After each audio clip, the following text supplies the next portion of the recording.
vraiment acclamer le Seigneur.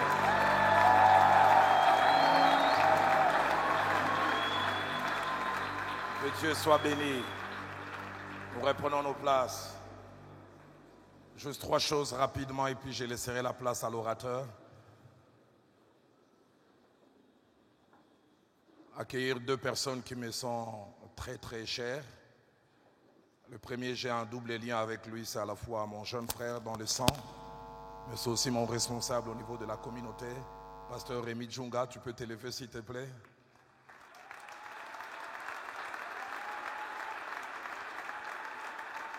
Merci d'être là. Mais je voudrais aussi honorer quelqu'un que Dieu a placé dans ma vie, quasiment une 20aine d'années. Il m'a servi avec fidélité et Dieu, dans son amour, l'a appelé à de plus grandes responsabilités. C'était mon assistant. Aujourd'hui, il est devenu DG, mais il m'a pardonné parce que de temps en temps, j'ai des rechutes. Je l'appelle encore comme assistant pour lui demander des informations. J'ai une transition. Aidez-moi à accueillir Papa Milan.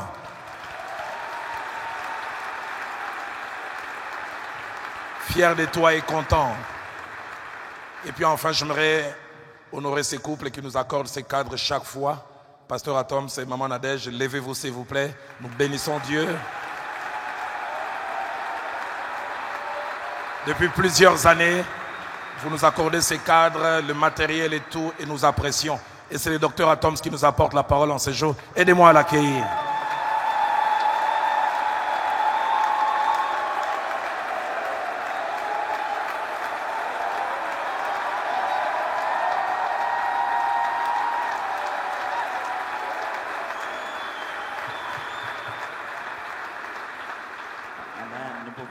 S'il vous plaît, merci beaucoup. C'est très gentil de votre part. J'ai béni Dieu qui nous accorde ces instants ensemble pour partager sa parole. Et je ne saurais comment de multiples manières dire merci à notre Père, l'apôtre Dallot, de continuer à nous faire confiance et de continuer à nous encadrer. Comme vous tous, moi aussi, quoique un peu en retard, j'ai quitté cet endroit presque, il était 4 heures moins. J'étais aussi en train de suivre en ligne. Comme vous tous, je me posais aussi la même question. Qu'est-ce qu'il va dire? Vous faites comme si vous n'en aviez pas parlé dans vos groupes WhatsApp et vous me laissez moi être seul qui en parle à la chair, mais Dieu sait. Vous savez, ce texte qu'on met dans le WhatsApp, c'est que tu as effacé, Dieu t'a vu. Mais combien je suivais quand ça s'est arrêté, quand ça s'est, il y a eu un moment sur Internet, ça a coupé ou ça a repris, j'ai continué à suivre ce message de Père. Béni soit le Seigneur qui fait que désormais dans notre nation, on commence à entendre des voix qui parlent comme ça. Combien de fois on aurait vraiment voulu qu'une voix parle et que le Seigneur parle par un serviteur. J'ai beaucoup aimé le fait que lui-même s'est identifié comme Amos. Et Amos dit, je ne suis ni prophète, je n'appartiens à aucune garnison de prophètes, je suis juste un berger que Dieu a envoyé. Et quand je le vois exercer le ministère prophétique, c'est toujours dans cette position qu'il se tient. Aujourd'hui, on ne pourrait peut-être pas l'appeler apôtre, on ne pourrait peut-être pas l'appeler prophète Roland Dallot, on pourrait au moins l'appeler Amos Roland Dallot, au moins quelque part. Est-ce que quelqu'un croit que c'est vrai ce que je suis en train de dire? Absolument, absolument. Et en même temps, ici, de vous, j'ai 2 mandats. Le premier, celui de continuer ou clôturer tant soit peu la tangente que nous avions prise au sujet des généralités, des choses qu'il faut savoir au sujet des prophètes et donner un message aussi très particulier par rapport à ce grand thème, à la journée d'aujourd'hui. Mais avant cela, je prends tellement au sérieux mon rôle qui m'a été attribué par Madame Vedoso, celui d'ambassadeur de Passons le Bâton. J'aimerais vraiment vous dire qu'il y a parmi les différents fardeaux qu'il y a dans le cœur de l'apôtre, c'est de prendre conscience qu'il existe des générations qui sont en interaction et en interconnexion. C'est au fur et à mesure que nous reconnaissons la génération qui nous a précédés que la génération qui arrive reçoit la bénédiction de cette génération qui part. Passons le bâton encore en train de faire un certain nombre de choses, même si ce n'est pas encore je vais dire à ciel ouvert, ou je devrais dire à porte ouverte. Même si c'est encore sur invitation pour l'instant pour pouvoir bien maîtriser ce que nous essayons de faire. Mais passons le bâton et une des structures d'Edalo Ministries à travers lequel se déroule l'événement appelé Soirée des pionniers, au cours de laquelle on remet des prix spéciaux. Le but, ce n'est même pas le prix qu'on remet ce jour-là. Le but, c'est tout le processus d'honneur qu'on accorde aux frères et sœurs, aux pères et mères de l'Évangile, ceux qui ont frayé le chemin avant nous dans les différents domaines de l'Évangile, dans la prédication, dans les médias, dans la musique. Et l'année passée, en janvier, cela a eu lieu. Et quelle joie je n'ai pas vu dans les visages des frères et sœurs, des bien-aimés, des noms que je n'ai entendus. Je n'ai jamais eu l'occasion de les serrer la main. C'était merveilleux. J'ai eu le temps d'être avec les frères Ntsassa, avec Papa Mente, Papa Deningonde était là, Pasteur Henri Papa était là en train d'interpréter certains de leurs chants. Et je regardais dans leurs yeux, quand ils regardaient comment ces chants étaient interprétés, c'était juste très beau à voir. Certains sont venus de Lubumbashi, d'autres des États-Unis, d'autres de l'Europe, par-ci, par-là, et c'était un effort pas petit qui a été conjugué. Le but de passant le bâton, c'est justement de se rassurer que le bâton est en train de passer d'une génération à une autre. Alors, l'un des moments les plus cruciaux lorsqu'on passe le bâton, c'est ce moment où l'un doit ralentir et l'autre doit se mettre à se réchauffer. On ne passe jamais le bâton à l'arrêt, on passe le bâton au mouvement. Alors, j'aimerais vous dire que vous ne devez pas attendre qu'une génération disparaisse pour que vous puissiez prendre le relais. La génération doit encore faire sa petite course, sa dernière course, l'autre partie de sa course, pour que vous puissiez le faire ensemble. À un moment M, le bâton est entre les deux mains. Et la main de celui qui donne et la main de celui qui reçoit. À ce moment-là, c'est pendant ce moment-là qu'on reconnaît la cohésion d'une équipe. Parce que certains bâtons tombent, certains ratent. Mais vous savez, celui qui prend le bâton ne regarde même pas trop. Il laisse à l'autre de mettre le bâton entre ses mains. C'est à peine, il a besoin de prendre à la fois la course, à peine qu'il regarde et à peine qu'il est en train d'avancer. Frères et sœurs, nous sommes dans une génération qui à la fois prend les bâtons, mais je vous dis, nous avons déjà une génération qui attend les bâtons. Donc il est impérieux que nous puissions à la fois reconnaître les pères et les mères pour que nous entrions aussi, pourquoi pas, à devenir nous-mêmes aussi des pères et des mères. Donc nous ferons encore, passons les bâtons, nous ferons encore la soirée des pionniers. Vous verrez les résumés, comment il sera fait. Vivement que nous commençons à ouvrir ça, que ça devienne des événements alors gigantesques. Mais pour l'instant, on se rassure que l'honneur est donné à qui de droit de la bonne manière. On le fait encore sur invitation spéciale et ça aura lieu le 25 mars de ce même mois, dans cette même année. Donc, je tiens mon boulot. Je ne veux pas que ma patronne Rohan me vire comme ça. C'est pourquoi je tenais à mon boulot. Aujourd'hui, j'aimerais faire un petit résumé de tout ce que j'ai dit. Je ne pourrai pas m'étaler complètement. Mais après, je vais aborder un petit sujet. Je prendrai donc Nombre chapitre 12, versets 5 à 8. Nombre chapitre 12, versets 5 à 8. Nombre chapitre 12. L'Éternel descendit dans la colonne des nuées et il s'étint à l'entrée de la tente. Il appela Aaron et Marie qui s'avancèrent tous les deux. Ici, il s'agit d'une affaire où Aaron et Marie ont murmuré et puis à cause de leur murmure, Dieu se fâche et il les appelle. Vous savez, chaque fois que Dieu se fâche parce que vous avez murmuré, il ne vous appelle pas toujours. Des fois, il est fâché, vous avez murmuré et il ne vous a même rien dit. Ça, c'est encore pire. Eux, ils ont eu la faveur où, après avoir murmuré, Dieu les appelle encore. Et ils ont murmuré contre quelque chose et Dieu voulait établir très bien l'autorité de Moïse en tant que prophète. Il dit, écoutez bien mes paroles. Lorsqu'il y aurait parmi vous un prophète, c'est dans une vision que moi, l'Éternel, je me révélerai à lui. C'est dans un songe que je lui parlerai. Il n'en est pas ainsi de mon serviteur Moïse. Dieu est en train de souligner la particularité de l'appel de Moïse. Il n'est pas en train de dire Moïse est le vrai prophète, les autres sont les faux. Mais il dit, de manière normale, voici comment ça se passe. Lorsque vous avez quelqu'un qui vient près de vous pour dire que lui, il est prophète, il parle de ma part, voici comment moi, je lui parlerai. Vision, songe. Et il dit, mais en ce qui concerne Moïse, il est fidèle dans toute ma maison. Je lui parle bouche à bouche. Je me révèle à lui sans énigme. Et il voit une représentation de l'Éternel. Pourquoi donc n'avez-vous pas craint de parler contre mon serviteur, contre Moïse? Ce texte nous révèle quelque chose que vous allez voir dans la suite dans toute la Bible et qui va m'aider à résumer un tout petit peu ce que j'ai déjà commencé à dire. Dieu est en train de tenir un langage très spécial ici. Il dit ceci.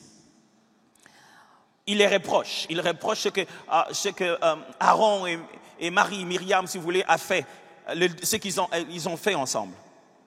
Mais il en profite pour établir un principe. Il clarifie une vérité.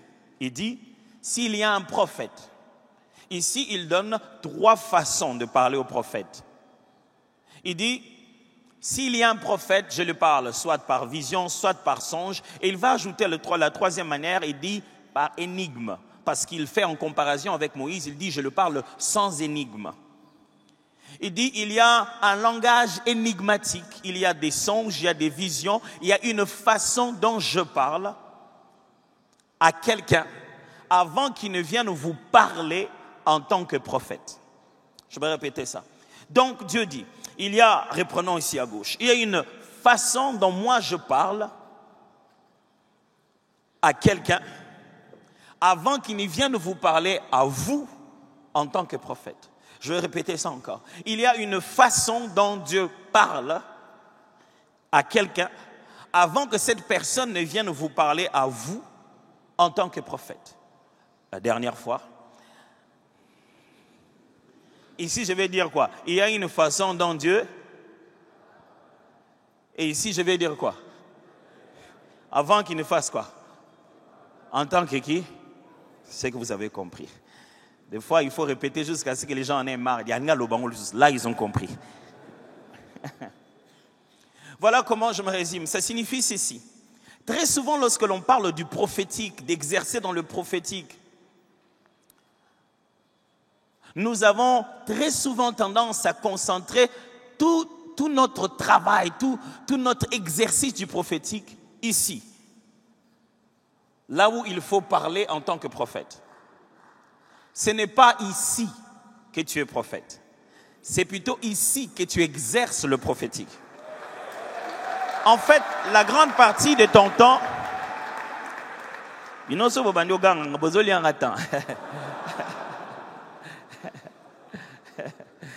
La grande partie de notre temps, c'est qui garantit ta nature de prophète, se passe ici.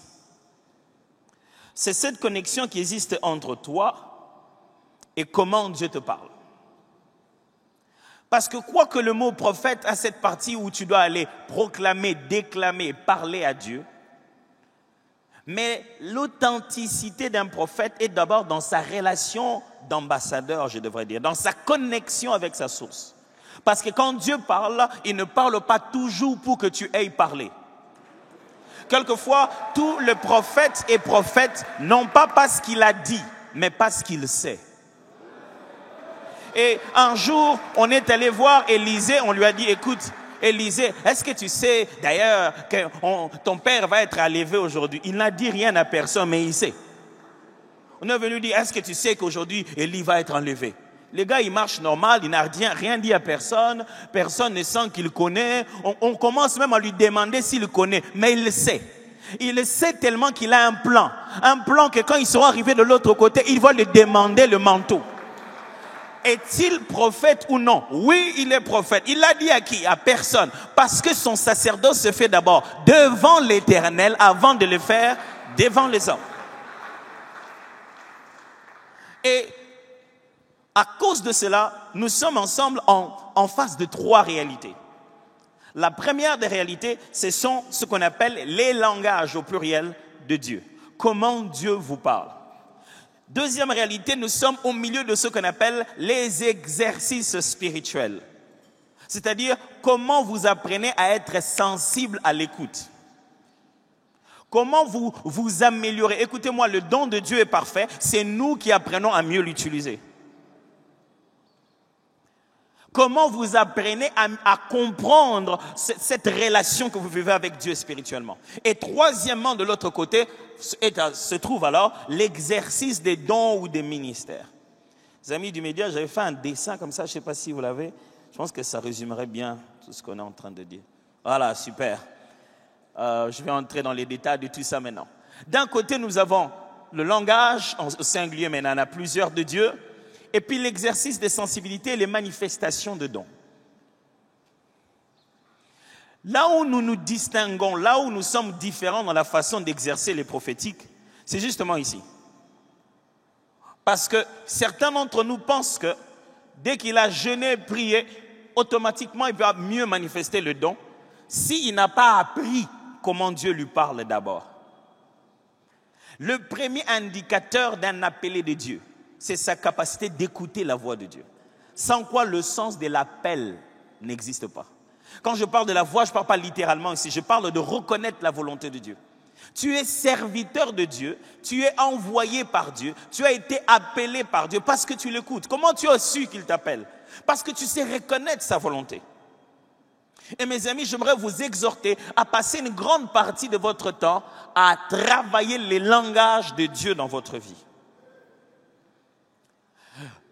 Dieu dit ici à Marie et à Aaron, il dit s'il y a quelqu'un qu'on appelle ici troisième prophète, c'est parce que je lui parle niveau 1, par des songes, par des énigmes, par des visions.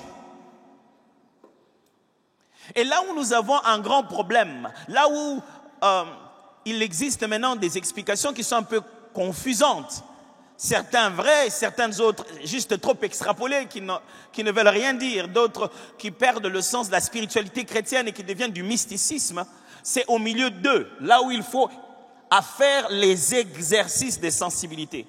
Comment on s'exerce pour pouvoir mieux devenir sensible? Comment on grandit dans la sensibilité? Comment on est intentionnel pour mieux percevoir la voix de Dieu? C'est là qu'en fait se trouve encore un tas de choses à dire. Comme vous le savez bien, en tant que prédicateur, j'ai mis tout ce que je peux dire pour ne pas le dire afin de revenir. Vous voyez, c'est comme ça qu'on fait. Et le prédicateur vous dit, j'ai 14 points, mais je vais prêcher seulement 2. Mais en fait, je l'ai mis pour au cas où chacun de nous peut calmement aller découvrir en profondeur les choses qu'il a à découvrir. Je ne veux pas me mettre à parler de chacune de ces choses. Je vais peut-être prendre une chose dans chacune d'entre elles pour comprendre la pensée qu'il y a et finir avec ce que le Seigneur aussi m'a mis à cœur pour ce matin. Mes frères et sœurs, pour être prophétique, vous devez d'abord comprendre comment Dieu parle et comment Dieu vous parle. Je dis comment Dieu parle et comment Dieu vous parle à vous. Sinon, écoutez-moi, ce qu'on entend et ce que l'on dit sont deux choses. Quelqu'un te dit, le Seigneur m'a dit. Tu penses qu'il a entendu avec les oreilles. Mais il n'a pas entendu avec les oreilles. Il a ressenti avec le cœur. Paul est en train de dire, il rêve la nuit, un Macédonien lui dit, venez nous voir. Il se réveille le matin, il dit, je conclus par là que le Seigneur voulait qu'on aille en Macédoine. Il n'y avait pas de Seigneur dans son songe. Il n'y avait qu'un Macédonien qui dit, venez. Mais il a conclu par là que le Seigneur voulait qu'ils aillent en Macédoine. Là où chacun de nous doit grandir, c'est comment Dieu lui parle. Reconnaître comment Dieu parle d'abord en général et comment Dieu parle assez régulièrement à vous. Écoutez-moi, vous n'avez pas de limites sur la manière dont Dieu peut vous parler. Mais vous avez une régularité liée à votre mission et à votre champ de travail. J'ai dit, si Dieu parle de 14, 70 manières, Dieu peut vous parler de toutes ces manières-là. Mais s'il y a quelques manières qui reviennent plus régulièrement dans votre vie, ces manières-là sont liées à votre champ de travail, à votre mission. Ce n'est pas par un téléphone de l'extérieur qu'on va appeler quelqu'un qui est un mineur, qui est à l'intérieur de la mine, qui est à 500 mètres sous le sous-sol. Ils ont d'autres moyens de communication. Ce n'est pas qu'ils veulent utiliser les téléphones normaux. Ils voudraient bien. Mais là où ils sont en mission, ils sont obligés qu'on puisse communiquer avec eux d'une certaine manière. C'est la raison même d'une régularité, d'une récurrence, d'une manière de Dieu de vous parler à vous en particulier. Mais Dieu peut vous parler de toutes les manières qui existent. Alors voilà là où nous avons des problèmes. On commence à dire, oh mon ami, reviens avec moi, merci beaucoup. On commence à croire que les visions sont des manifestations ou des dons. Une vision, ce n'est pas un don. Une vision, c'est un langage de Dieu. Qu'il peut donner tant à Nabuchodonosor qu'à Pharaon, qu'à Pierre. Ok. Si je vous envoie un SMS, et puis après je vous envoie un WhatsApp, et puis après je vous appelle, et puis après je vous fais un mail, je vous ai dit quoi? C'est la question solo. Je vous ai dit quoi? Rien. Vous ne connaissez pas le message. Je suis en train de vous décrire les moyens. Je ne vous décris pas le contenu. Je suis en train de vous écrire les canaux, les langages. Je ne vous décris pas le message. Que je répète ça? Heureusement que vous êtes sincères.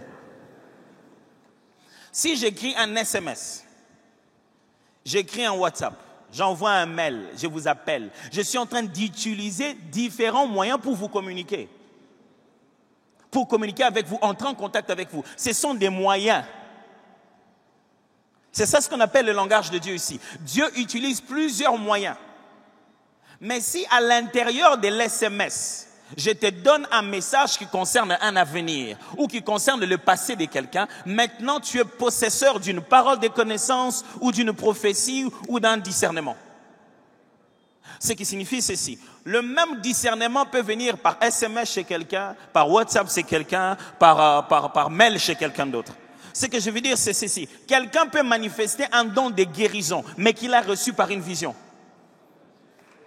C'est-à-dire, il a vu quelqu'un, pendant qu'il priait, il a vu une scène de guérison s'opérer et il réplique ça. Comme ça. Juste par une habilité prophétique, il a vu cela spirituellement, il réplique cela. Quelqu'un d'autre peut plutôt obtenir ce don de guérison juste par la foi, une forte foi qui vient dans l'intuition, dans une conviction intérieure. Et le sent que cette personne doit marcher. Alors, si vous avez qu'un téléphone chombo qui ne reçoit pas de WhatsApp, à qui le problème? On vous a donné la SIM. Vous avez la bonne SIM, celle qui est connectée au Père. Vous avez des crédits illimités pour l'éternité. Au lieu de payer le prix du téléphone, vous restez avec un chombo. Et vous vous étonnez comment l'autre, quand il appelle, il le voit même. Oui, on a un téléphone en deni bamona rawana.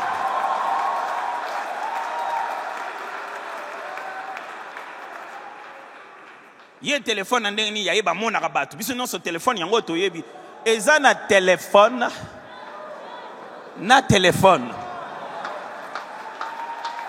Écoutez-moi, Dieu ne se limite pas à ce que toi tu as expérimenté. Non, pas du tout. Dieu va au-delà de ce que toi tu as déjà vécu. Et Dieu donne d'après la mission qu'il accorde à certains. Certaines choses tu n'en as pas besoin, ce n'est pas dans ta mission. C'est-à-dire que avec clarté, ce qui se passe, mes frères et sœurs, ce qui se passe ici, c'est que nous négligeons énormément ces canaux-là. Ah, pasteur, vous dites seulement le Seigneur vous a parlé. Dieu en question, il parle comment? Vous devez savoir que chaque canal a ses parasites. Les choses qui, si tu veux que ce canal-là fonctionne, si tu laisses avec ces choses-là, ça fait parasiter, le message ne passe pas. Tu ne jettes pas ton téléphone dans l'eau. Il y a quelque chose de bizarre. Quelqu'un venait faire réparer son ordinateur. Il ne sait pas comment il l'avait fermé. Il a oublié qu'est-ce qu'il avait laissé avant. Il dit non, mon ordinateur a attrapé des virus. Ah, ok. On prend l'ordi. Dès qu'on ouvre pour commencer à ranger, on entend des sons et on voit des images telles qu'il n'est pas permis de voir. Et il se rend compte que c'est à force de voir ces images-là qu'il a attrapé un virus dans son ordi. Si toi, tu as attrapé un virus à cause des images que tu regardes, Ne pense pas que les ordinateurs fonctionnent comme ça. C'est le tien qui a un problème. À cause de ce que tu regardes, à cause de ce que tu entends, à cause de ta façon de vivre. Mes amis, le sacerdoce demande une préparation. Ne te dis pas, je vais juste aller comme ça, si Dieu le fait, il le fait. Non, il y a de l'exercice des sensibilités qui permettent votre disposition intérieure. C'est pour cette raison que quand tu as un séminaire, tu te concentres autrement. C'est pour cette raison que, pourquoi tu vas en retraite? Pourquoi tu sens que je dois livrer quelque chose autrement? J'ai besoin d'être sensiblement spirituel d'une autre manière. Et celui qui prend l'habitude de faire ce type d'exercice-là aura plus de sensibilité avec ou sans séminaire. Si toi, tu ne t'entraînes que pendant les championnats, tu veux vraiment être à la taille de Ronaldo. Si tu n'es qu'un joueur de championnat, le reste du temps, on te voit à Paris, pour ne pas dire Bandal, on te voit là-bas. Le reste du temps, tu bois, tu manges, tu veux vivre comme tout le monde en essayant d'être exceptionnel. Eh mes amis, il y a un prix à payer. Il y a un prix à payer. Demandez au prophète de l'Ancien Testament, il s'est débranché complètement. Lorsque l'appel venait en eux, ils ne savaient pas survivre tout le temps avec les gens. Dieu vous appelle au moment où vous dormez. Il n'y a pas de 12h et de 13h. Il n'y a pas de soir, c'est l'heure de dormir pour Dieu. Ça n'existe pas. Il réveille Abraham, lève-toi, va regarder les étoiles. Dieu fait des conversations à des moments où tu ne pouvais jamais l'imaginer. Tu ne peux pas vouloir vivre un ministère prophétique, un ministère de puissance, sans payer les prix qui viennent avec. Il y a des exigences. Tu ne peux pas autant passer toute ta journée derrière Barça, derrière le OM, je ne sais pas moi quoi, derrière tout cela, et puis bon, ok, j'ai fini, maintenant je vais aller prophétiser. Tu vas tous nous voir comme des joueurs.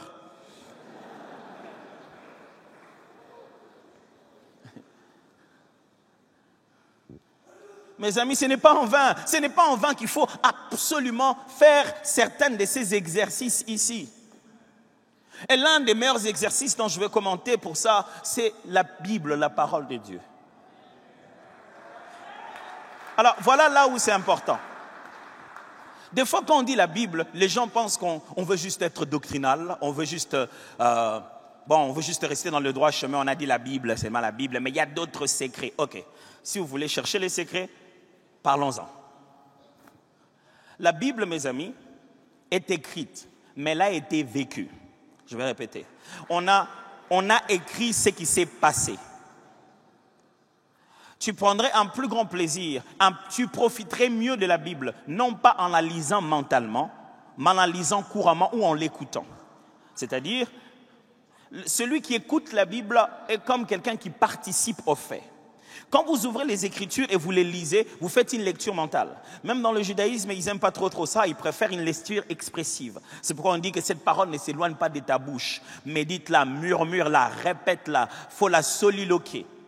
Quand vous faites une lecture courante, vous dites ce que vous êtes en train de lire, ça ne passe plus avec votre intelligence, ça va directement de la parole qui est le meilleur véhiculeur des choses spirituelles et qui va directement dans ton esprit. Si tu veux apprendre à aimer les prophétiques, écoute la Bible.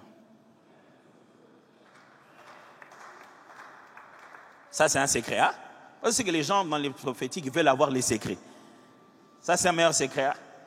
C'est pour cette raison que la tradition juive raconte qu'à la veille de son entrée dans le Saint des Saints, le jour du pardon au Yom Kippour, qu'est-ce qui se passait? On refusait aux sacrificateurs, aux souverains sacrificateurs de dormir. Pourquoi? Parce qu'il fallait qu'il soit pur et saint en entrant à cet endroit. On craignait que s'il dort, il ait péché même par ses pensées, et à cause de lui, tout le peuple ne soit pas pardonné. On le gardait éveillé. On l'entourait de lévites qui lisaient la parole pour lui d'une nuit jusqu'au petit matin, afin que son esprit soit rempli complètement des saintes écritures. Écoutez-moi, ce que vous entendez dans vos oreilles, ça va vite dans votre esprit, beaucoup plus vite que vous l'imaginez. C'est à ce moment-là que tu t'entends le moins, tu es en train de diriger la prière, et à côté on a joué à Vrimiko, et toi sur la chair tu fais... C'est-à-dire tu ne sais même à quel moment ta main est arrivée là-bas, tu ne sais même pas. Parce que ça entre dans tes oreilles. Tu ne chantes jamais ces chants-là. En passant comme ça, quand ça chantait, tu es passé, mais tu as continué ça dans ta tête. Tu commences à parler en langue. Oh, Seigneur, c'est quoi dans sa tête? Parce que dans tes oreilles, il y a une voix plus rapide dans ton esprit, dans ton homme intérieur, que par tes pensées et ta réflexion. Alors, homme de Dieu, dans ta voiture, écoute la parole. Je ne dis pas la prédication, je dis la parole. Il y a certaines choses, quand on les lit, on ne tient pas compte des virgules et des points. Et tu les lis mal. Écoute comment c'est lu. Écoute comment ça se présente.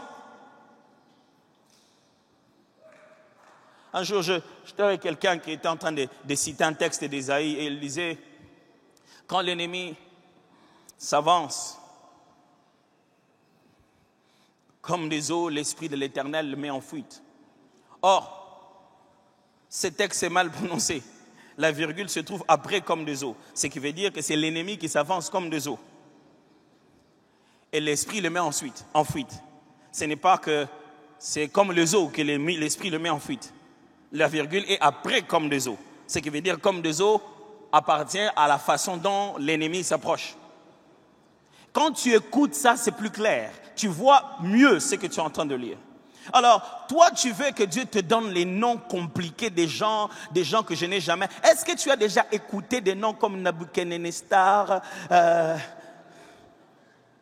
Josué, fils de Yoshadak, mais tu veux entendre des noms avec précision. Écoutez-moi bien. Si tu apprends à écouter la voix de Dieu de la Bible, tu entendras la voix de Dieu dans ton cœur aussi. Passez du temps avec la parole. Quand tu penses que tu n'as rien à faire, vaut mieux que dans ton support, tu écoutes la parole. De sorte que la parole entre en toi de toutes les manières, même dans ton subconscient. Laisse la parole entrer en toi. Ça, c'était bon? Très bien comme secret. C'est que tout le monde a la quête des secrets. Mais vous devez savoir qu'il y a une différence entre un exercice appelé jeûne et un exercice appelé veiller. Quand nous veillons, ça n'atteint pas les mêmes objectifs que quand nous jeûnons. L'un des très bons exercices que vous devez apprendre à faire, ce n'est pas jeûner. Surtout parce que les repas, ce n'est pas toujours la meilleure chose à jeûner. Le meilleur exercice à faire, c'est surtout veiller. Jeûne, vous pouvez l'avoir fait et vous faites dans des saisons bien particulières, ça vous fait grandir, ça vous rend plus sensible spirituellement, ça vous prépare aux choses de l'esprit. Mais la veillée est l'un des exercices qui permet à votre esprit de reprendre le contrôle sur votre corps. La veillée, c'est la volonté intérieure qui empêche au système extérieur de s'éteindre.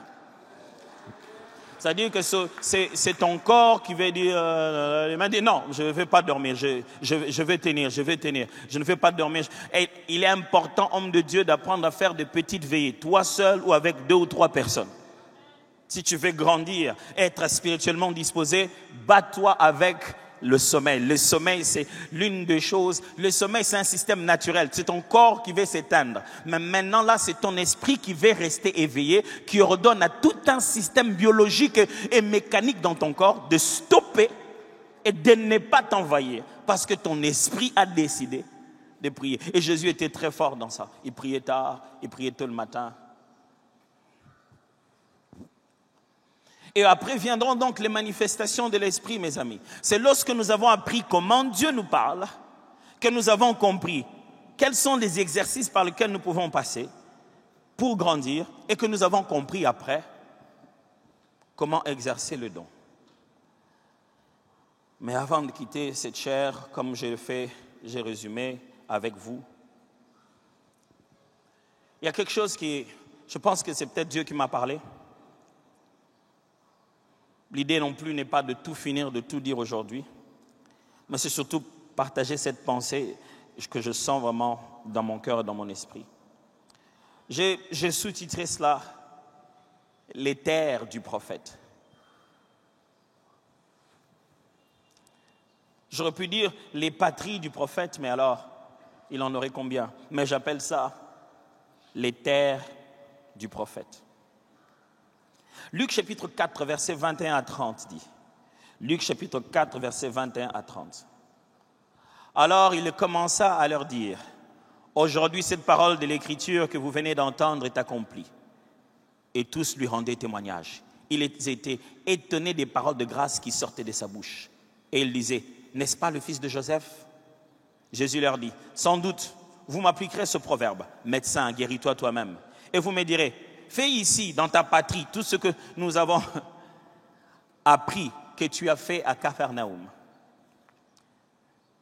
Mais, ajouta-t-il, je vous l'ai dit en vérité, aucun prophète n'est bien reçu dans sa patrie.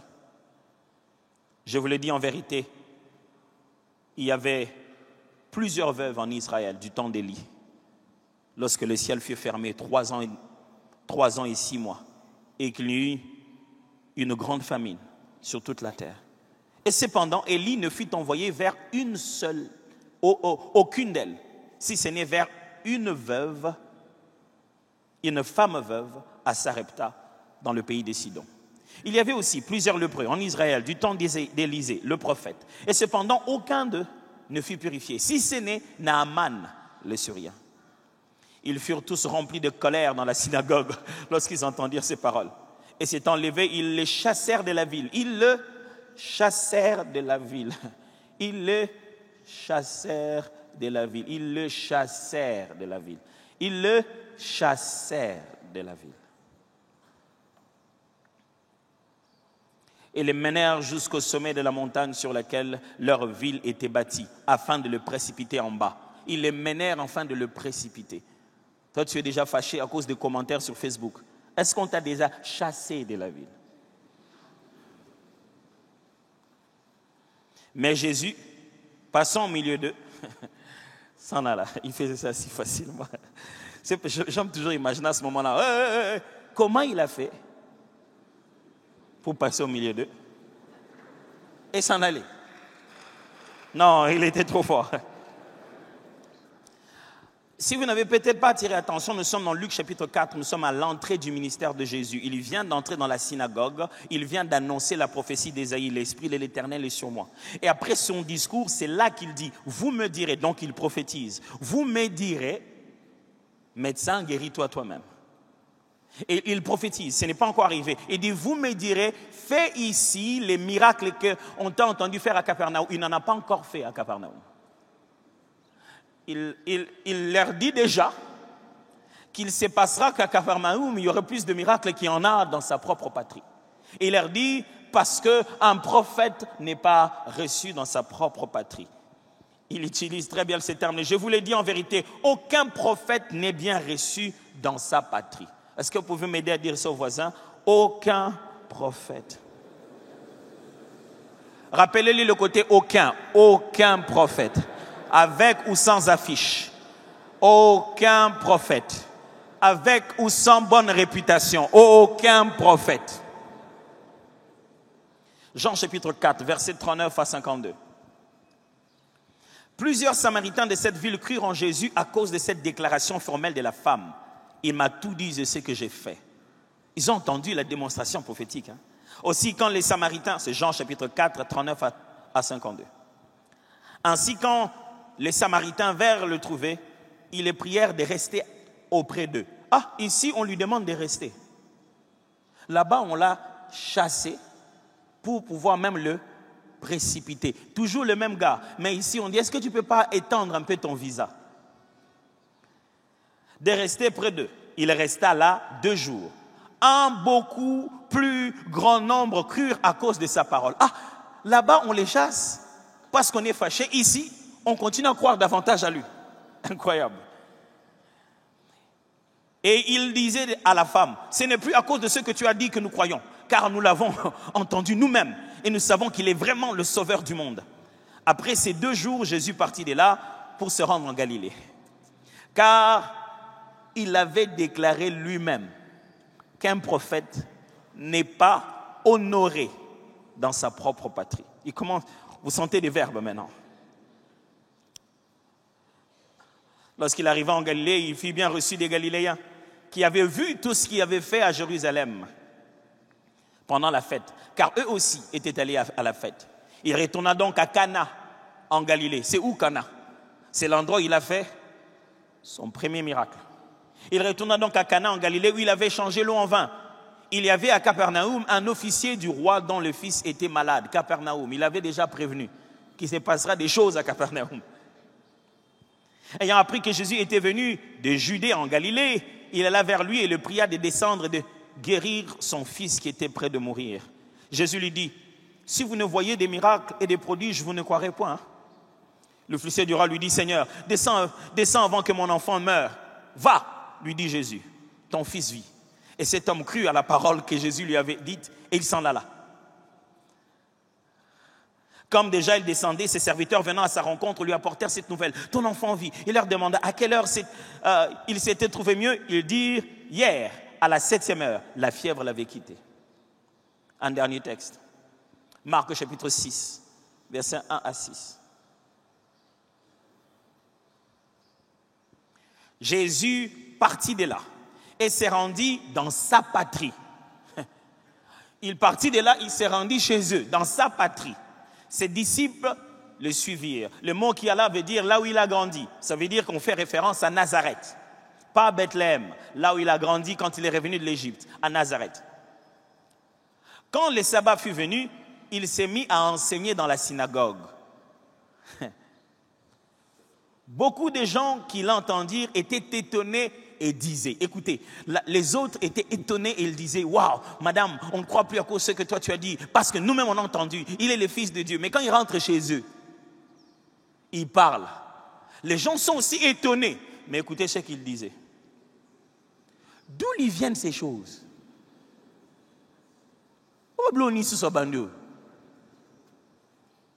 Quelle est cette sagesse qui lui a été donnée? Et comment de tels miracles se font-ils par ses mains?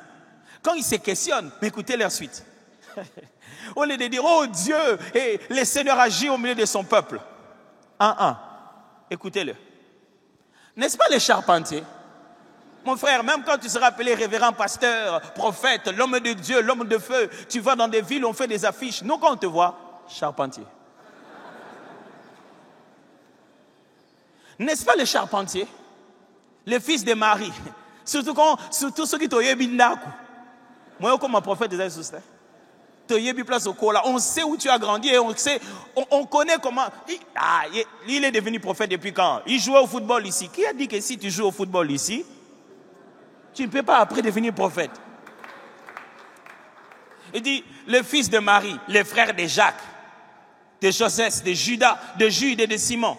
Et ses sœurs, ne sont-elles pas ici parmi nous?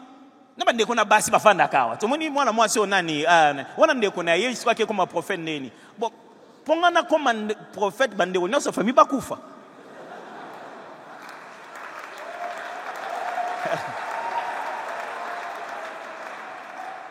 écoutez la suite.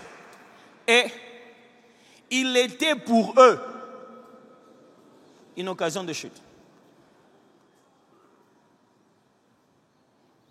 Mais Jésus leur dit, un prophète n'est méprisé que dans sa patrie. Jésus parle de la même phrase, mais il va utiliser des verbes différents. Avant, il dit, le prophète n'est pas honoré dans sa patrie. Il dit maintenant, le prophète est méprisé. Maintenant, ce n'est pas qu'on a manqué de faire quelque chose. Maintenant, on fait quelque chose contre. On n'a pas manqué de donner l'honneur. Maintenant, on est intentionnellement en train de mépriser. Il dit, un prophète n'est méprisé que dans sa patrie, parmi ses parents et dans sa maison. Seigneur, les premières personnes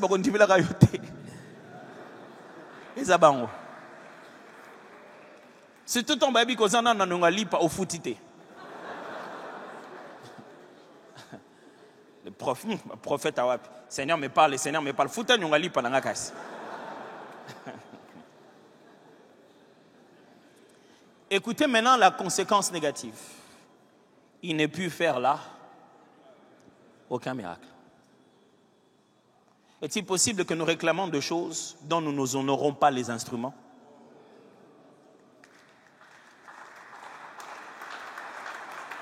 Est-ce que quand nous venons dans nos églises, nous visualisons des miracles par une personne qui n'est pas de peau blanche? Est-ce que nous avons vu un paralytique? Bobolelanga fote. Mundele wana yo salango. Yo ebi place avanda. Tena lo bona ngal. Pour emo futo sala bongo boyete. Alors, to lo bona ngal.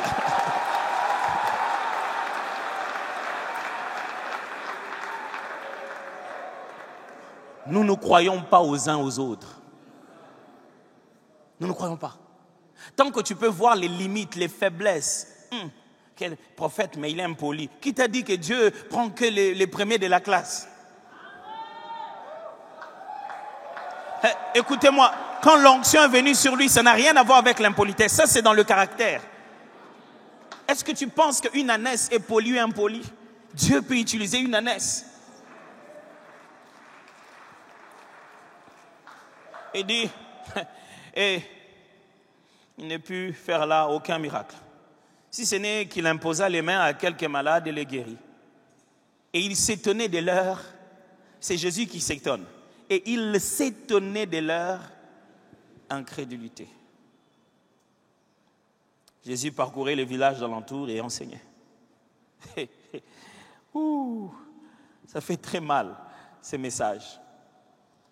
Mais s'il y a une chose que je tiens à vous dire en vous encourageant ce matin, c'est qu'un prophète n'a pas qu'une seule terre.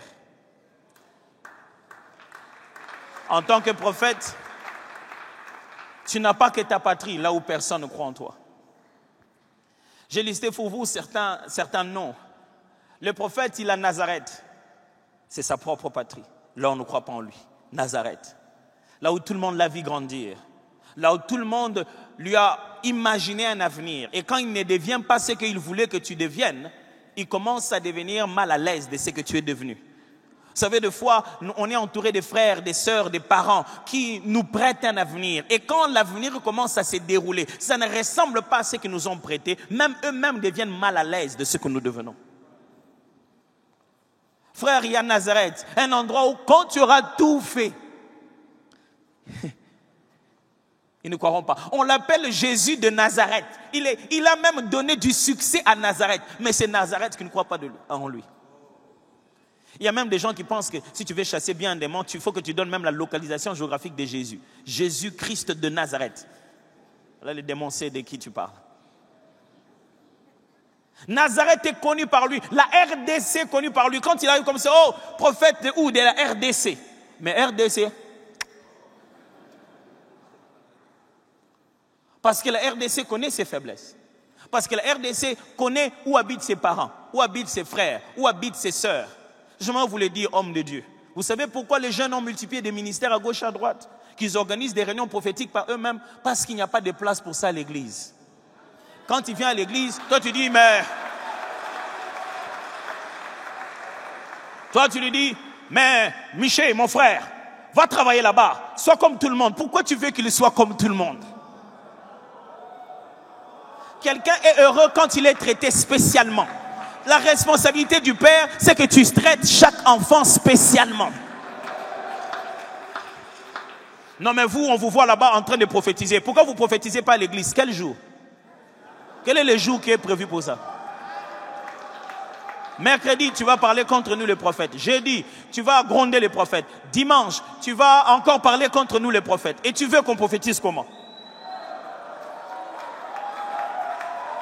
Ne transformons pas nos églises en Nazareth, mes frères. Nous allons perdre quelque chose de Dieu.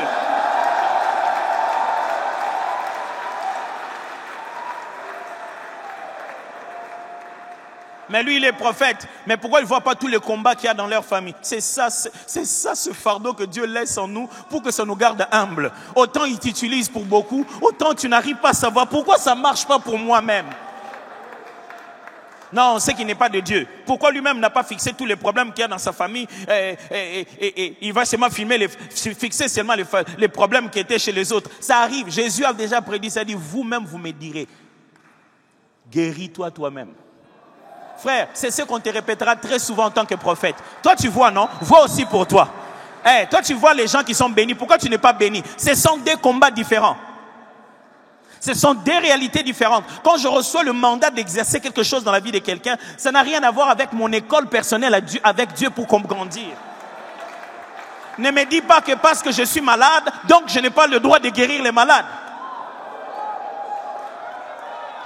Ne me dis pas que si Dieu passe par moi, il doit tout fixer d'abord en moi, avant de passer à travers moi. Non, non, non. Au même moment, il me fait grandir. Au même moment, j'apprends, je grandis en même temps avec lui. Je vous en supplie. Ne transformons pas ce pays en Nazareth.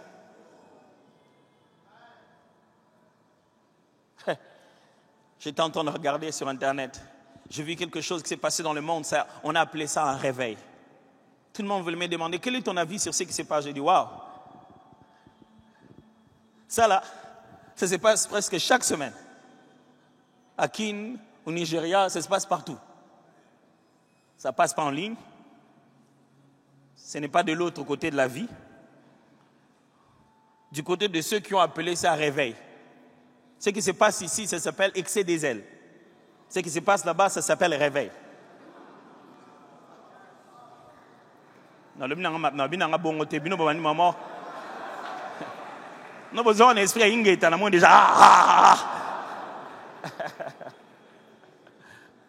Ce que je suis juste en train de dire, c'est la même chose pour laquelle nous acclamons. Dieu le fait tout le temps au milieu de nous. C'était encore à 10h jusqu'à 12h. Les enfants n'étaient pas encore sortis de la rue. La porte de la puisette était remplie. Les gens poussaient la porte pour entrer. À 10h, 12h, le culte commençait à 17h. Ils voulaient écouter quelqu'un qui est rempli de beaucoup de cheveux, qui ne savait pas lui-même où il allait. On ne leur donnait ni à manger ni à boire. Ils étaient juste venus pour écouter quelqu'un qui a fait une réunion de prière au premier jour où ils s'attendaient à 500 personnes. Ils sont venus plus de 1500 personnes. Et chaque jour qu'il y avait réunion de prière, les gens prenaient plaisir de tellement prier sur une natte. Où est-ce que vous avez vu qu'on a appelé ça réveil? Vous pensez qu'on appelle ça comment? Non, c'est parce que c'est à Nazareth. Parce que c'est à Nazareth, nous le connaissons. Nous connaissons son visage, nous savons où il a grandi. Papa, ce garçon-là, je le connais. Lui, quand il a commencé sa foi chrétienne, est-ce que quelqu'un ne peut pas se relever?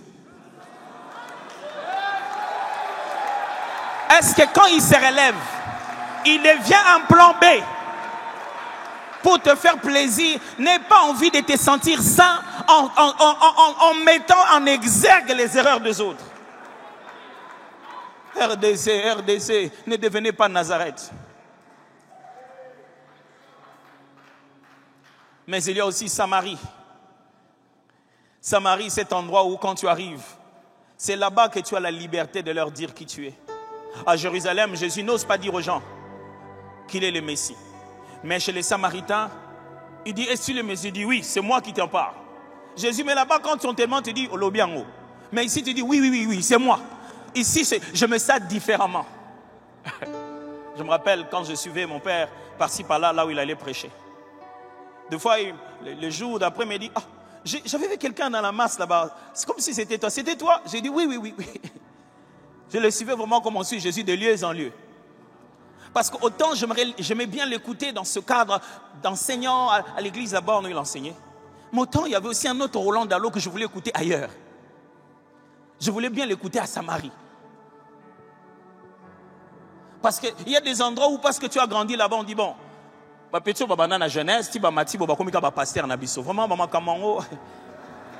Là-bas, même quand tu prêches bien, tu as des attitudes, tu as des retenues. Tu ne peux pas dire à quelqu'un que c'est toi réellement le Messie. Quand quelqu'un te dit, l'homme de Dieu dit non, par la grâce de Dieu.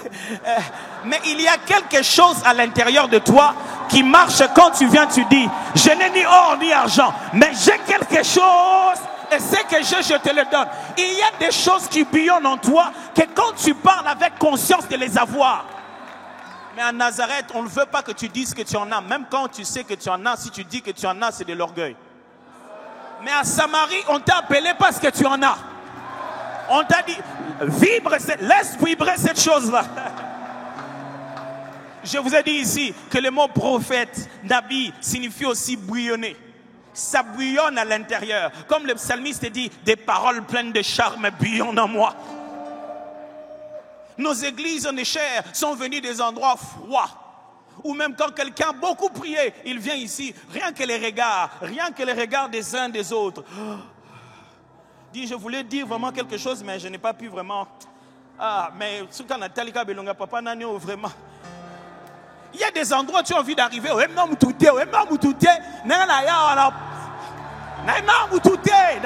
Je m'en fous. Quelquefois, c'est quand tu viens avec cette attitude-là que tu vis le maximum de ce que tu devais vivre. À Samarie, on te dit, est-ce que tu peux ajouter encore 2 jours de séminaire? À Nazareth, on dit, pasteur, pasteur, c'est comme ça que vous les verrez faire des affiches. Affiche, journée spéciale de gloire sur Zoom. Et là, Zoom, ça, les affiches. Il cherche un Samarie. Mes frères, Dieu nous a tant aimés. Qu'est-ce qu'il a fait? Il nous a donné notre propre terre pour être son image. Il s'est dit, ok, ici, avec les anges, avec nous, il faut que je lui fasse une extension où il sera mon image, là où il va pouvoir clairiger. Mes frères et sœurs, apprenez à leur donner leur propre coin d'exercice de ministère, leurs propres endroits où ils vivent. Pourquoi vous allez continuer à enseigner des choses qui n'appliqueront jamais? Faites-leur de petites Samaries. Quelquefois, envoyez-leur à votre place.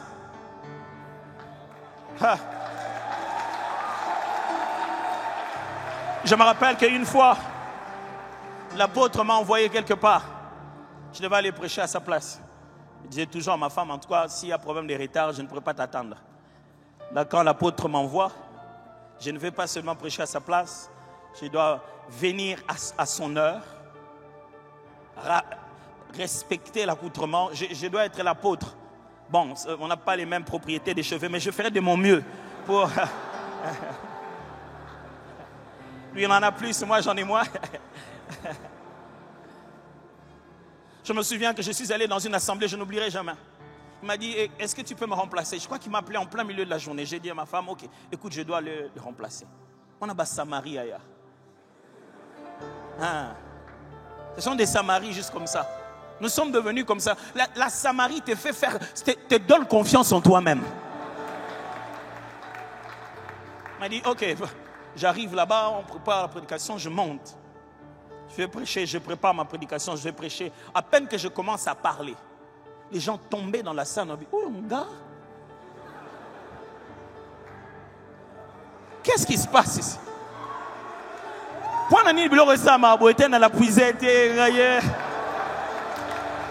Écoutez-moi, il y a des terres où des choses ne se feront pas, elles ne se feront qu'ailleurs.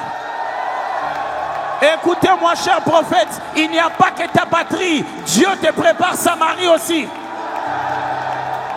Tu ne vaux pas ce qu'ils disent là où tu es né. Tu vaux ce que Dieu veut que tu puisses valoir aux endroits où il va t'envoyer.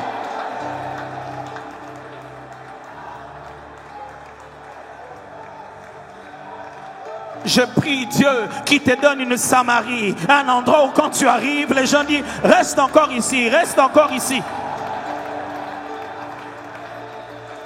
Un endroit où l'impact de ton don fait sa propre publicité. La femme est allée voir les gens, dit, venez voir. Quelqu'un qui m'a dit exactement que Dieu te donne un endroit où quand tu parles, on commence pas à se poser les questions. On te juge dans la forme, dans le fond, dans la manière de faire. Il y a des endroits, il faut juste que tu te libères d'abord. On va te cadrer. Libère-toi d'abord.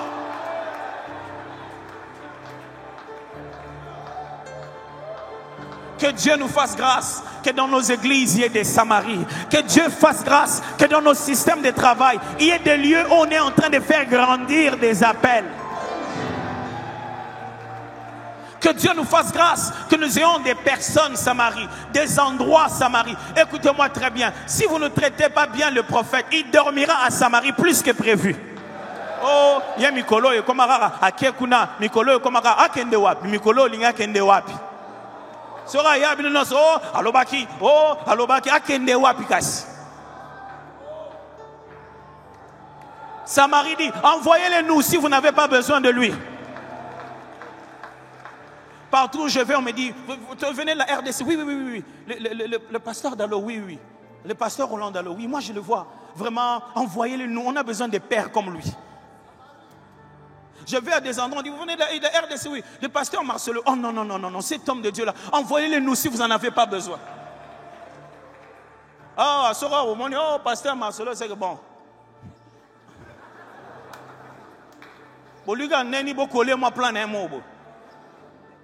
Alors, vous le verrez partout. Laissez-les aller en Samarie. Ici, vous les traitez parce que vous connaissez où il habite, vous savez comment il mange, vous les traitez comme ça. Dieu l'enverra. Dieu est tellement juste que quand tu as été tellement maltraité à Nazareth, il t'enverra lui-même à Samarie pour encourager ceux qui sont à l'intérieur de toi. Vous savez ce que j'aime avec nos amis nigérians, c'est qu'ils ont transformé leur Nazareth en Samarie. C'est-à-dire que dans leur propre maison, dans leurs propres assemblées, la façon dont ils reçoivent leur père, leurs prophètes, leurs messagers, ils les reçoivent.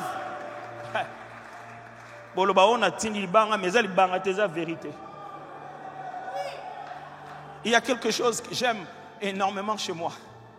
C'est que chaque matin, dimanche, lundi matin, je me réveille au son de ma propre voix. Je m'écoute dans un téléphone.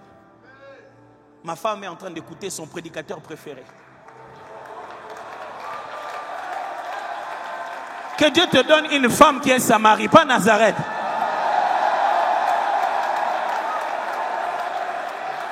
Quand elle veut faire la différence, me fait asseoir, me dit, pasteur, dis-moi quand même, ce que tu es là, ça a beaucoup touché. Est-ce que tu peux prier pour moi? Ah, fou comme Nathalie. Hey! Rabashata rabababababa. Hey, yataraba. Celui qui vibre là, ce n'est plus le mari, c'est l'homme de Dieu qui est en train de vibrer à l'intérieur là. Que Dieu te donne une femme qui est Samarie, un mari qui est Samarie, des collaborateurs qui sont Samarie. Parce que cela, que tu vas rester même 2 jours de plus. À Samarie, on réclame que tu restes. On t'impose, on te demande même de faire plus. Je n'avais pas prévu beaucoup de miracles, mais papa Baka est belé. Il y a des cas qu'on ne t'amène pas. C'est pourquoi on croit que tu n'en as pas le pouvoir. À Samarie, on t'amène même des cas qu'on ne t'a jamais amenés.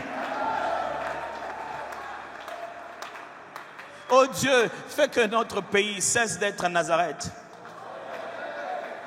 Fais que nos églises cessent d'être Nazareth. Il y a des gens qui sont connus dans des pays comme le Nigeria et vous ne le connaissez nulle part. Personne d'autre le connaît.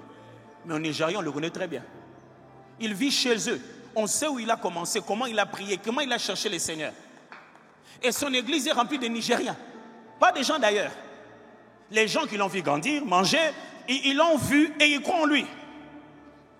Ils croient en lui. Mes amis, on a du mal à croire aux uns aux autres. Il suffit d'une petite erreur humaine. On oublie et Dieu, et l'onction, et la capacité de se corriger que l'autre peut avoir. On accepte que nous-mêmes on peut se corriger. On accepte d'être excusé. Mais on ne veut excuser personne. Surtout si cette personne dit que Dieu l'utilise et qu'il parle avec des dons. Mais il a dit des choses que, voilà. Ça... Je me rappelle une fois, j'étais quelque part, une dame m'a dit, est-ce que tu me reconnais? J'ai dit, maman. La mémoire là, et puis les femmes elles changent de cheveux et tu avais une image et puis tu as une autre. Il m'a dit, tu sais que tu avais prophétisé pour moi à tel endroit. Elle m'a rappelé même la prophétie. J'ai dit, waouh, je t'avais dit des choses comme ça. Je dis oui, c'est exactement ce qui est en train de se passer. Regarde, il y a ça, il y a ça, il y a ça. Même moi-même j'ai oublié. J'ai dit, on était où? Je n'ai pas retenu ça comme un événement spectaculaire dans ma tête. Vous savez mes frères, quand vous allez au bon endroit, même au cours d'une fête, avant de manger, vous pouvez guérir quelqu'un. Jésus arrive chez les pharisiens qu'il avait invités à manger. Il veut manger, il voit sur la table quelqu'un qui était hydropique, c'est-à-dire que son corps gonflé, comme s'il y avait trop d'eau. La Bible dit clair, avant de manger, un esprit a fait. Jésus tourne et dit, la Bible dit il est guéri, littéralement, il les dégonfla. C'est pas qu'il a dit, sois guéri, rentre à la maison. Non, il a imposé les mains, les gars étaient allés. À la fête, le jour où il faut manger. Qui t'a dit que l'onction ne fonctionne pas le jour du mariage? Car à mariage, c'est devenu Samarie. Na occasion, je déclare ce matin, cette ville se transforme en Samarie. Un endroit où le prophète trouve de la force de pouvoir évoluer. Prions ensemble, prions ensemble.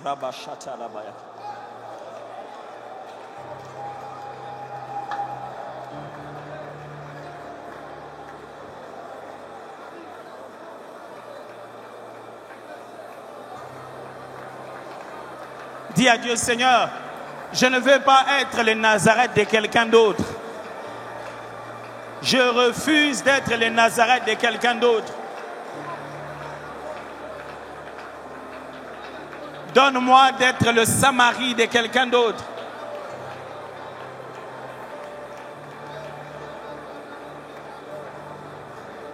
Donne-moi d'être le Samarie de quelqu'un d'autre.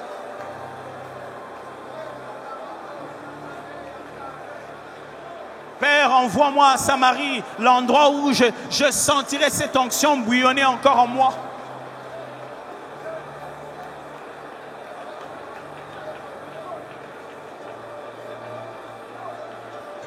Puis-je lui demander une faveur? Est-ce que vous pouvez prendre un voisin de gauche et de droite, le tenir par la main? On va prier juste pendant quelques minutes.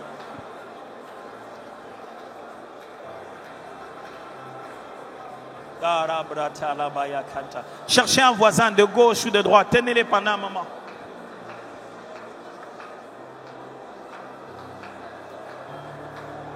Labra compantere bishabea.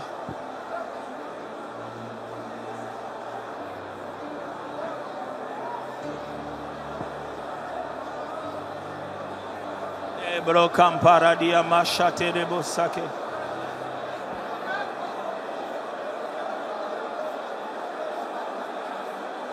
Lebra damaya maruka bashadi.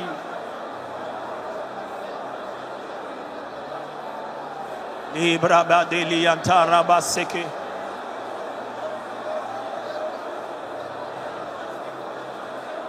Le tarabra de mayakare de boshanda labaikanta. La sere de bodia shameta pesa guiado. Remaga de ashata. Brade batile konda baeja.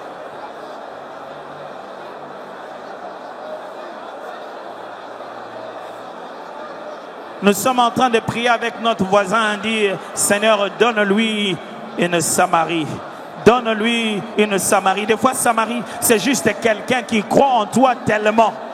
C'est juste quelqu'un en face de qui, quand tu te tiens, tu es embrasé.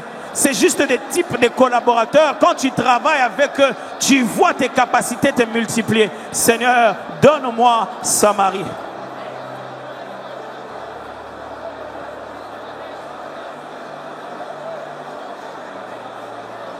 Seigneur, donne-moi Samarie.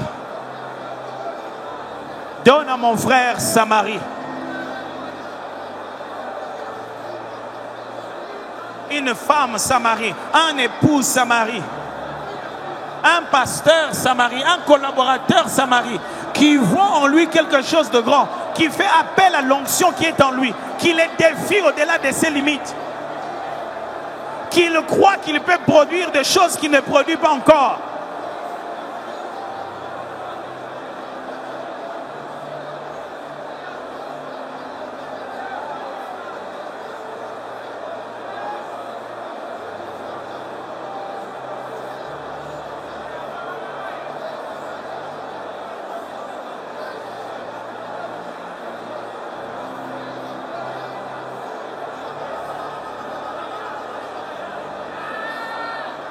Le prophète a plusieurs terres. Il n'y a pas que Nazareth. Le prophète a plusieurs terres. Il n'y a pas que Samarie. Il y a Capharnaüm. Il y a Ninive. Le prophète a plusieurs terres. Que Dieu t'envoie dans chacune de ces terres pour pouvoir aiguiser la chose qu'il a placée en toi et te faire prendre conscience de ton appel. Que Dieu t'envoie des personnes avec ce genre de terre dans leur cœur.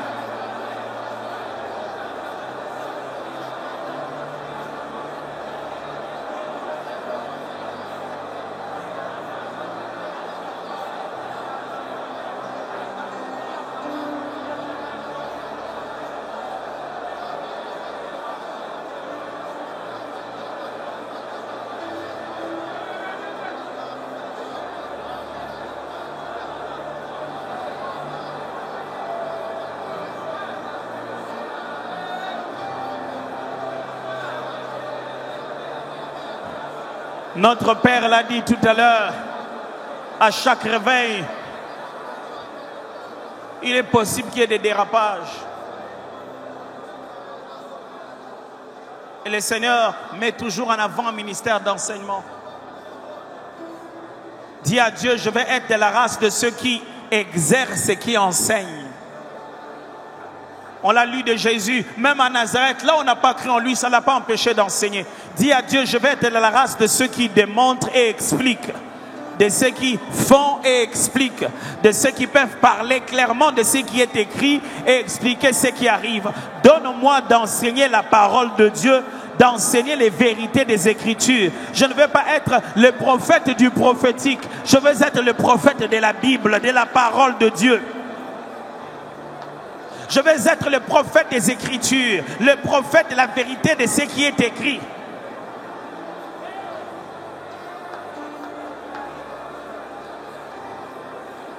Je vais expliquer ce qui s'est fait parce que c'est écrit dans la parole. Je vais vivre ce qui est écrit parce que la parole l'a dit ainsi.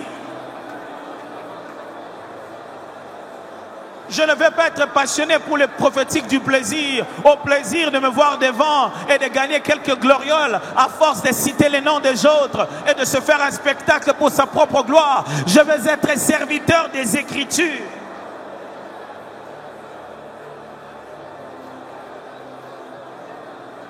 L'apôtre Lalo l'a dit, laissez-les croître ensemble. Blé et ouvrier, blé et ivraie, laissez-les croître ensemble. N'arrête pas de croître, sinon la différence ne se verra pas.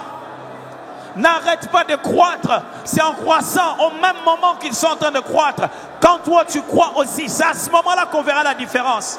N'arrête pas de travailler, de t'exercer pour les choses de l'esprit. N'arrête pas.